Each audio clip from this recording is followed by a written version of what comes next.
ஏமா ஏன் அழுதுகிட்டே இருக்க? உன்னை யாராவது ஏதாவது திட்டினாங்களா? இந்த ஆளுதான். ஏனே சும்மாவே இருக்க மாட்டீங்களா?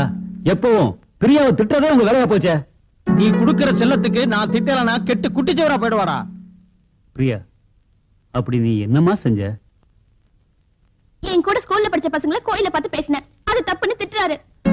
பெரியப்பா நல்லதுதானே சொல்றாரு, அத போய் தப்பா நினைக்கலாமா? வா போலாம்.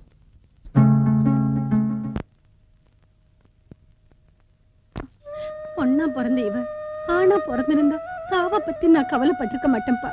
அவ மனசுல என்ன இருக்குன்னே தெரியல. நீங்க தான் அவ கூட பிறந்த பொறப்பாய் இருந்து பாத்துக்கணும். அதனாலதான் அவளை ஒரு வாழ்க்கையை தேடிக்க சொல்ற. டேய், அவங்களே எங்க கண்ணை குளமாக்கிட்டு இருக்காங்க.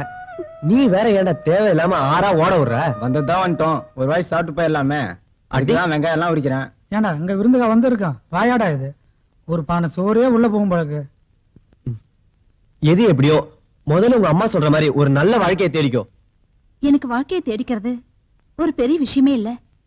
உடம்பு சரியில்லாத அம்மா, வருமானம் தேட வழி இல்லாத மாமன், இவங்களை இப்படியே விட்டுட்டு நான் எப்படி கல்யாணம் பண்ணிக்கிறது? மனச புரிஞ்சுக்கிற அளவுக்கு நீயும் சேர்மனும் நெருக்கமா பழகல. போறப்ப வரப்ப ஒருத்தரை பாத்துக்கிட்டதுதான். இதுல ஒருத்தரோட மனசை ஒருத்தர் எப்படி புரிஞ்சுக்க முடியும்? உன்னோட அழகு, துடிப்பான பேச்சு, அதுல அவருக்கு ஒரு ஈர்ப்பு. வசதியா வாழ்ற அவரோட குடும்பம் உன்னை விட அழகா ஒரு பொண்ணை பார்த்து கட்டி வச்சிட்டா அவர் மனசு மாறிடும். வசதியான குடும்பத்துக்குள்ள வாக்கப்பட்டு போய் நீ ஆடினவ பாடினவன்னு அப்பப்போ உனக்கு குத்தி காட்டினாங்கன்னா உன் நிம்மதியே போயிடும். அதனால நீயே முடிவு பண்ணு. விடுங்கடா, நானே முடிவு பண்ணிக்கிறேன்.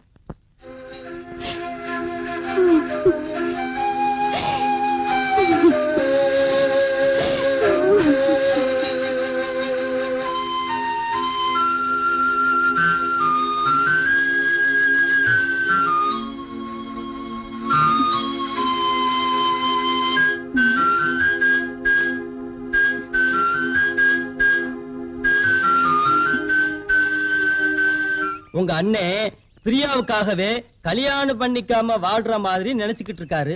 நீங்க என்னடானா கவிதாவை தொட்டு தொட்டு பார்க்கலாம்னு அவ பின்னாடியே சுத்தி சுத்தி வர்றீங்க. அப்படி இல்லையா, இப்ப கவிதாவை நான் சேர்த்துக்கிட்டா பிரியா வாழ்க்கை பாதிச்சிடும். ஆட்டக்காரியை கட்டிக்கிட்டான், இவன் வீட்டுல எப்படி பொண்ணு கட்டிக்கிறதுன்னு யோசிப்பாங்களே, அதான் நானும் யோசிக்கிறேன். கவிதா,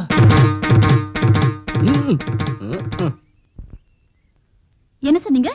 என்ன சேர்த்துக்கிட்டா பிரியா வாழ்க்கை கெட்டு போயிடுமா? அப்போ என்ன சேர்த்துக்கிற ஆசைதான், கட்டிக்கிற ஆசை இல்ல. இல்ல நீ தப்பா கணக்கு போடுற. இல்ல, நான் தப்பா கணக்கு போட்டே பழகிட்டேன். என்னால உங்க குடும்பத்துல எந்த களங்கமும் வர வேண்டாம். நீங்க உங்க வழியில போங்க, நான் ஏன் வழியில போறேன். கவிதா,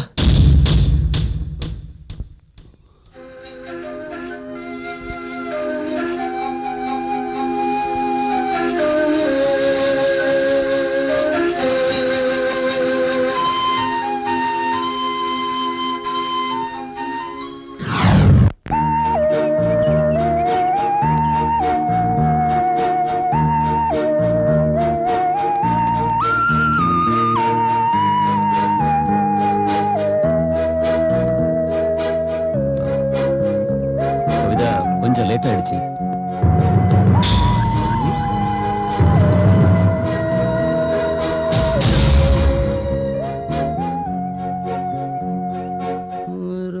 என்ன அது? இப்படி உட்காருமா, இப்படி பக்கத்துல உட்காருமா.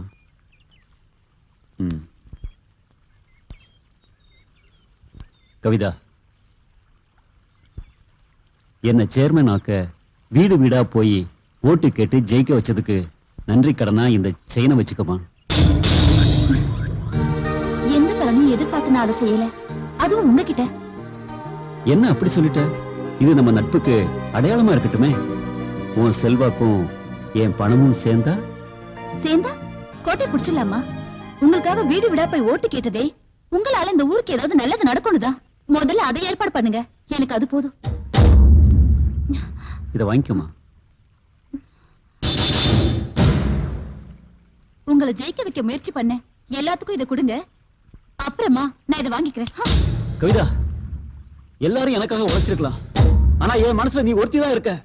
இதை எல்லாத்துக்கும் எப்படி கொடுக்க முடியும்? கவிதா ஏயா கணக்கு அவன் கூடவே சுத்தி திரியற இத பத்தி என்கிட்ட சொல்லவே இல்லையா? எதை பத்தி? யோ கணக்கு அங்க பாரியா எந்த அளவுக்கு போயிருக்காங்கன்னாவது உனக்கு தெரியுமா? ஐயா நீங்க நினைக்கிற அளவுக்கு போலங்கய்யா. நான் எந்த அளவுக்கு நினைக்கிறேன்னு நீ நினைக்கிற? கண்ணும் கண்ணும் பாக்குற அளவு தானா இல்ல அதையும் தாண்டி மனசு வரைக்கும் வந்தாச்சான்னு கேட்டு சொல்லு. ஒரு முடிவு பண்ணிடுவோம். ஏன்னா குடும்ப கௌரவம்னு ஒண்ணு இருக்குல்ல.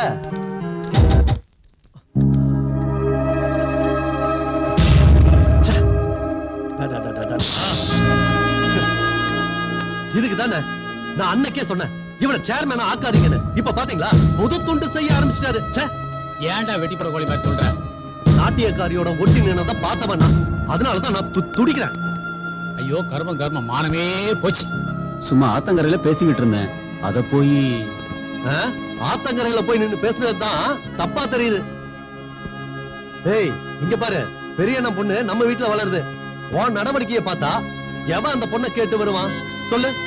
அப்போ பிரியா கல்யாணம் முடியட்டும். அப்புறம் பாத்தீங்களாண்ணே, முதல்ல சும்மா பேசுறேன்னு சொன்னா இப்போ பிரியா கல்யாணத்துக்கு அப்புறம் பேசுறேன்னு சொல்றான். இதுல ஏதோ விஷயம் இருக்குண்ணே. முடிஞ்சா பாரு போட்டலாம். இல்ல இதுக்கு ஒரு முடிவு நானே எடுக்கிறேன்.